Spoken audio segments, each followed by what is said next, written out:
Hello ladies and gentlemen, and welcome back to my channel for another Secret Base figure preview video.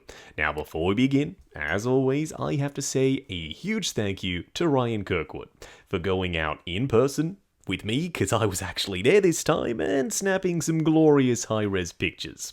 Now if you are looking to pre-order either Rekka or Tech, they are available with toyswonderland.com. Link for that is in the description below. They do have installment plans and a reward system. While you're down there, why not hit that subscribe, bell notification icon, and join button so you're notified as soon as a brand new Hot Toys review or figure preview video goes live on the channel. Now you all know me. I'm not a huge fan of the Bad Batch. The show is kind of mid for me, but the characters and the character designs, how they've been translated into 1/6 scale, for that, I am all in. And we've been waiting. We have Crosshair, or he's on the horizon. We have Echo and we have Hunter, but the question has been, well, are they actually going to complete the team or not? Because now we have Season 2, and they look completely different in that season. So, Hot Toys, they took way too long. It's essentially what I'm trying to say. But luckily, the answer is clear. Yes, we're getting the full team from Season 1 and Clone Wars Season 7. Now for Rekka, he does come with a full array of hands, and they are unique hand sculpts specific to him. He's got weapon-holding hands, closed fists, open palm hands, and the armor on the back of the palms, they are Rekka specific. I like the knuckle dusters built in, and that pop of red, just like the red on his armor, is a very nice touch. I mean, the whole color scheme works. I love the black, I love the grey, I love the chalky aesthetic with the battle damage and the dirt and grime on the surface, and that red, it ties the entire look together. Plus, for Rekka, he's a big boy, and we will discuss what that means, specifically for their choice of body, a little bit later. Now, the display base, classic Star Wars. Rectangular, Rekka up front, and two different base topper options. One of them that says the Bad Batch with Rekka's helmet, and the other that's just not that. You can take it off and just use the standard Death Star / Imperial style flooring. As for Rekka's unmasked head sculpt, I know it's stylized. I know it's based off the animated show, but I'm not really seeing any Temuera Morrison here at all. I'm getting more Arnie vibes. I mean, the frown, the wrinkling around the mouth area, especially that mouth area. It looks just like Arnie to me. Maybe I'm crazy. Please, let me know down below. Now, from a technical perspective, okay, it's well done. There's skin texture.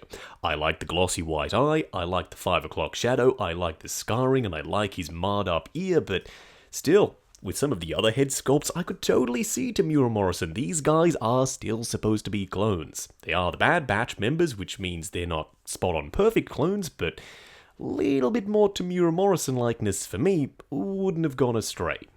Then on to Rekka's armor. It is painted in pretty much the style we'd expect, similar to Hunter, similar to Echo, and the upcoming Crosshair as well. Tech, a little bit different, doing his own thing. We'll discuss him in his preview video, but Rekka, it looks awesome. There's speckling of dirt and grime on the surface, there's that chalky shading and scratched up look around the edges, and the base color, black, grey, with some red striping to boot, just to give it, like I said earlier, that nice pop of color. His undersuit, full fabric, so no worries when it comes to posing. Now, all of this armor, unlike with potentially some of the other clones, a lot of reuse there. This time, I don't think there's a ton of reuse. I'm pretty sure this stuff is all new. Which means that this guy, he represents a pretty significant investment by Hot Toys, because new tooling, that is the #1 most expensive thing you can do when producing figures. Then we get to the body.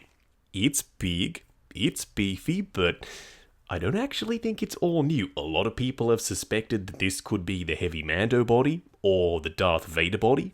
But yeah, either one fits. Tall, big, chunky, why the heck not? If you have a tall body that you can just pop off the shelf and use in the armor, yeah, makes total sense to me, and no, I'm not mad about it either.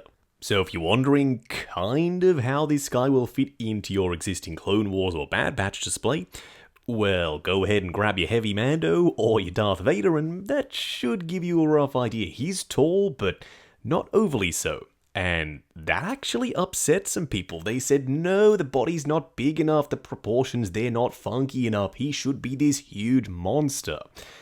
And yes, okay, in the animated show, he is this huge monster. He's really big, he's beefy, he literally lifts tanks. But then again, this is a realistic translation, and Hot Toys, they wanted to keep it a little bit more in line with what they've made before. They've made big characters, so keeping this guy in scale with them, yeah, fits the bill, ticks the box for me.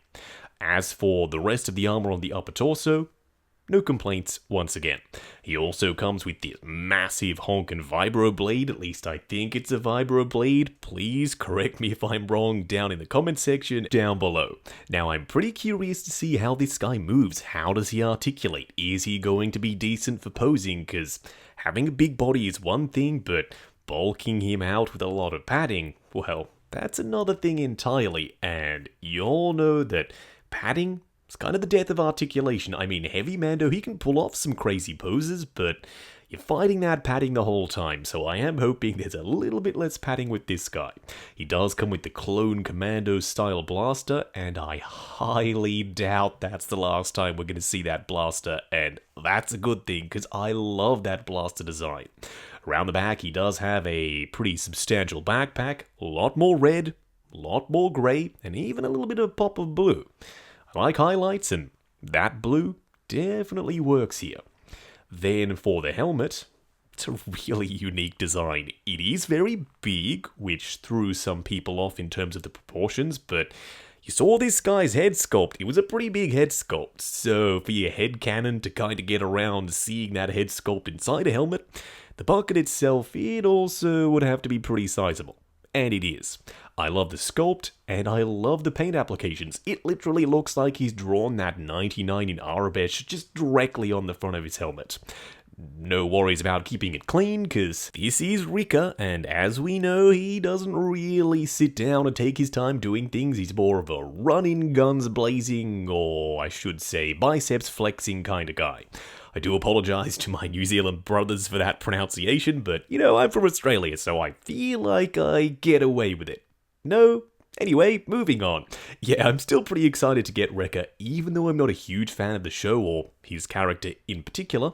Seeing the Bad Batch completed in the display, well, that I'm all in for, and I reckon it's going to be a sight to behold. Now, if you are looking to pre-order Wrecker or Tech, they are available with toyswonderland.com. Link for that is in the description below. They do have installment plans and a reward system. While you're down there, why not hit that subscribe, bell notification icon, and join button if you like the sound of seeing your name in the end credits of my reviews. Like, comment, and subscribe, and I'll catch you in the next video.